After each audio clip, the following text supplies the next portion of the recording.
आपकी सबसे बड़ी आवश्यकता ईश्वर है। दो बाहों के बीच में स्वर्ग का प्रवेश द्वार, मस्तिष्क में स्थित यह केंद्र इच्छा शक्ति का स्थान है।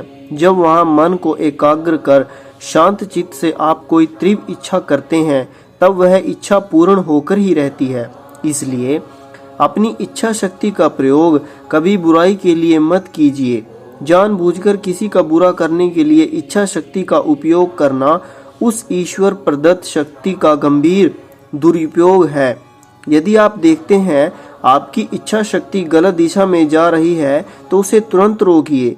न केवल वह आपकी दिव्य शक्ति का अपव्यय होगा, बल्कि वह आपसे वह दिव्य शक्ति छीन जाने का कारण भी बनेगा।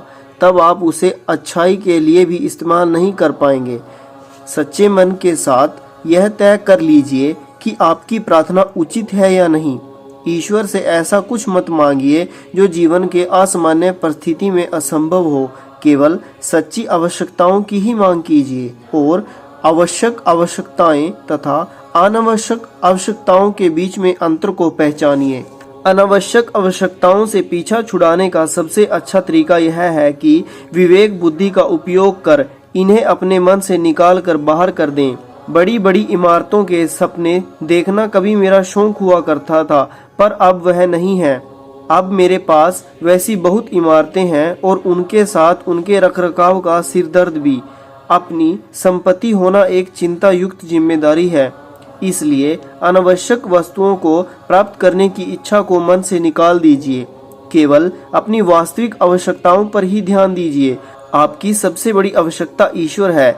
वह आपको न केवल आपकी आवश्यकताओं को बल्कि अनावश्यकता आवश्यकताओं को भी प्रदान करेगा।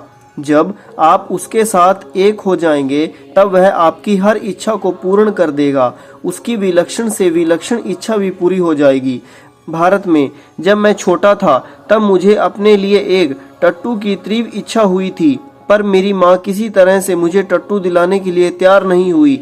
अनेक वर्षों के उपरांत जब मैंने रांची में बच्चों के लिए स्कूल खोला, तब वहाँ हम लोगों के उपयोग के लिए मैंने एक घोड़ी ले ली। एक दिवस सुबह मैंने देखा कि उस घोड़ी ने एक बछड़े को जन्म दिया। बचपन की मेरी इच्छा पूर्ण हो गई। ऐसे अनेक अनुभव मेरे जीवन में आए हैं। बहुत साल पहले मैं जब कश्मीर में घूम रहा था, तब मैंने एक दिव्य दर्शन में इस इमारत को देखा था।